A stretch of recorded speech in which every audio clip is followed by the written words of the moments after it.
Et vous revenez, Clément Viktorovitch, sur les négociations en cours entre la France insoumise et le Parti socialiste en vue des législatives. Discussion initialement mal engagée, mais qui, depuis quelques jours, semble se rapprocher d'un accord. C'est précisément ce moment qu'a choisi François Hollande pour prendre la parole. Et selon vous, il donne une véritable leçon dans l'art de faire échouer une négociation.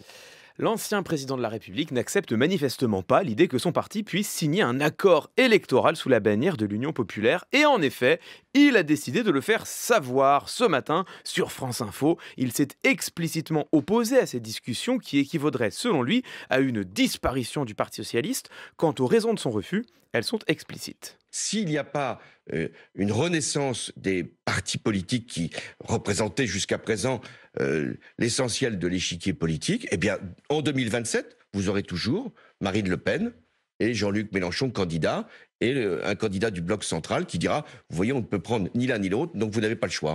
Voilà la prédiction de François Hollande. Le bloc central, lire le bloc macroniste, sera immanquablement réélu à moins que les partis traditionnels, au premier rang desquels le Parti socialiste, ne réémergent comme de grandes forces politiques. C'est pourquoi François Hollande refuse tout accord derrière la France insoumise. Bon, c'est évidemment un argument discutable.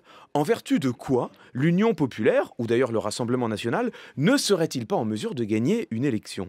Par quel raisonnement le Parti socialiste, fort tout de même de ses 1,5%, pourrait-il apparaître aujourd'hui comme la principale force d'alternance? Voilà les questions auxquelles il faudrait répondre. Or, François Hollande ne s'y confronte pas un seul instant. Il commet ce que l'on appelle en rhétorique une pétition de principe, un raisonnement fallacieux qui consiste à prendre comme point de départ de son raisonnement la conclusion qui aurait précisément dû faire l'objet d'une démonstration. Il n'étaye pas son raisonnement? Alors si, mais vous allez voir que ça n'est pas beaucoup plus rigoureux. Imaginons, Oui. le Parti socialiste disparaît. Mais quelle serait donc l'alternative?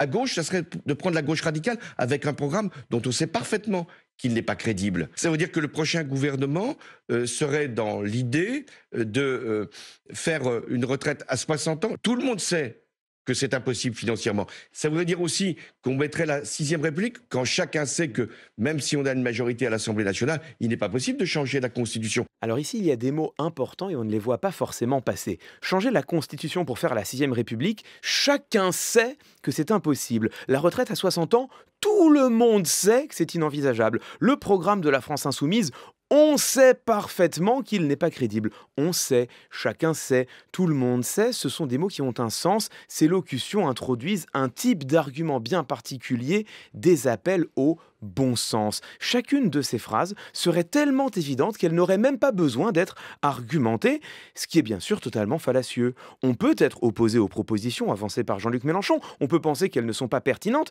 mais affirmer qu'elles ne seraient pas crédibles, voilà qui demanderait normalement un peu plus que trois phrases lapidaires. D'un bout à l'autre de l'interview, François Hollande part donc au fond du principe que la France insoumise serait illégitime à porter les espoirs des électeurs de gauche sans jamais l'étayer d'un argument et en omettant le score humiliant du Parti socialiste le 10 avril dernier. Est-ce qu'il l'explique, ce score? Alors oui, et en tout cas une chose est sûre, c'est que ça n'est pas de sa faute. Je ne suis plus président depuis 5 ans. Est-ce que je dois rappeler les dates? Donc j'ai forcément une part de responsabilité. Pour le reste, depuis 5 ans, un travail aurait dû être fait par le Parti socialiste. Ça n'a pas été fait. Ensuite, il y a eu un défaut d'incarnation. Un parti politique ou une candidature, c'est une incarnation. Ce que je représente, c'est pas simplement une histoire, c'est une fidélité, c'est un engagement profond des générations et des générations qui ont voulu que l'idée socialiste puisse permettre de faire avancer la République. Il n'y a pas eu assez de travail au sein du parti, les incarnations ont fait défaut, voilà ce qui aurait mené à ce score piteux. Quant à lui, eh bien oui, il confesse une part de responsabilité, mais qu'il escamote immédiatement en arguant qu'il représenterait surtout aujourd'hui un maillon de la grande histoire socialiste. Au terme de cet entretien, on a donc le sentiment que François Hollande vit dans un monde où certains faits n'existent pas, un monde où le Parti socialiste n'aurait pas rassemblé 1,5% des voix, un monde où le bilan de son propre quinquennat ne reviendrait pas sans cesse dans les débats comme un motif vibrant de crispation. Alors, on peut comprendre que François Hollande préfère ce monde féerique à la réalité.